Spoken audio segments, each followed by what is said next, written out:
बिस्मिल्लाहिर्रहमानिर्रहीम। अस्सलाम वालेकुम। मेरा नाम सैयद अहमद, आपकी खिदमत में एक नई रेसिपी के साथ हाजिर हुआ हूँ। आज हमने बनाया है कस्टर्ड सेवइयाँ, बहुत ही मज़े की बनी है। तो चलिए बनाना शुरू करते हैं। उससे पहले अगर आप मेरे चैनल पर नए हैं तो काइंडली चैनल को सब्सक्राइब कर दें और बेल के आइकन को दबा दें। और अगर आपको वीडियो अच्छी लगे तो वीडियो को फ्रेंड्स और फैमिली मेम्बर्स के साथ शेयर कर दें। ये जी 2 लीटर दूध हमने बॉईल कर लिया है। अब हम इसमें 1.5 कप चीनी डालेंगे।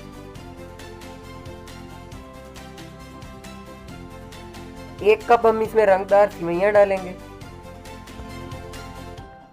2 इलायचियाँ उन्हें तोड़कर शामिल कर देंगे। 2 से 3 मिनट तक पका लेंगे। अब 3 मिनट के बाद हमने ये 3 चम्मच कस्टर्ड आधे कप दूध में मिक्स करके पेस्ट बना लिया है। और अब हम इसे आहिस्ता आहिस्ता इसमें शामिल करते जाएंगे और 7 चम्मच हिलाते जाएंगे।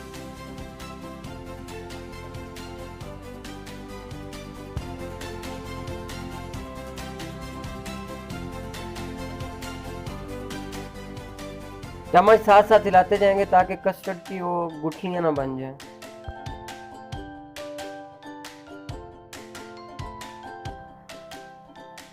ये देखें, ये मिक्सचर काफ़ी गाढ़ा हो गया। अब हम इसमें आधा कप क्रीम शामिल करेंगे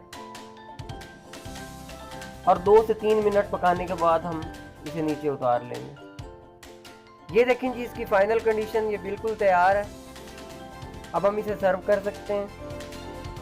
बहुत ही मज़े की रेसिपी है, आप ये घर पे ज़रूर ट्राई करें। और अगर आपको ये वीडियो अच्छी लगे तो लाइक कर दें और फ्रेंड्स और फैमिली मेम्बर्स के साथ शेयर कर दें। अगली वीडियो तक के लिए इजाज़त। अल्लाह हाफिज़।